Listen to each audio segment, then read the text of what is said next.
This is a small takeaway segment of a piece of your spine of what it looks like on the inside. So you have your nerves that run the entire length of your spine, and they come out in between every two bones like this. The main function of these nerves is to carry life-sustaining messages from your brain out to every muscle, organ, gland, tissue, and cell in your body. This is what makes up your central nervous system. So what a subluxation is and what can happen is when one or more of these bones get shifted out of their normal alignment, and it can look something like this. That subluxation or that bone puts pressure on the nerve and blocks the communication from your brain from reaching whatever body part is on the end of that nerve. If your organ is on the end of that nerve isn't getting the messages correctly from your brain, then it's not going to be able to function correctly, and that will affect your overall health. For example, if you're subluxated in the upper regions of the neck, those nerves affect a lot of the brain, eye, and ear function, as well as the arm, hand, and finger function.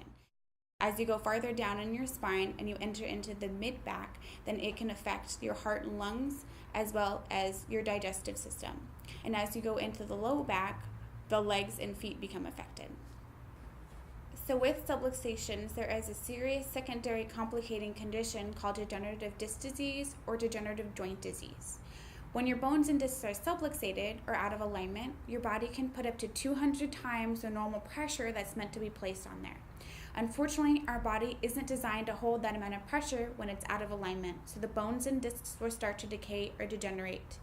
So we like to compare it to when your car is out of its alignment and it's putting extra pressure on your shocks, your brakes, and your tires, then those will tend to wear down, as will your bones and joints.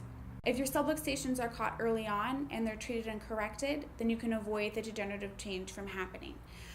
If they're not treated or corrected, then they're only going to progressively continue to get worse. So you have your textbook normal with a very healthy disc, a very healthy bone, and very good nerve space. As you enter into degenerative change due to the subluxation and the extra pressure, then you start to get a little bit of a loss of height and width in your bones and your discs. As you move farther into degenerative change, your body will start to develop something called bone spurs, and the instability caused by the subluxation and degenerative change can cause disc herniations or disc bulges. As you go farther down into the degenerative change, you'll reach a later phase where there's no longer any disc left to cushion between the bones, so it's bone grinding on bone. What can also happen is something called spinal stenosis or narrowing of the canal, where there's no longer any room for your nerve to run.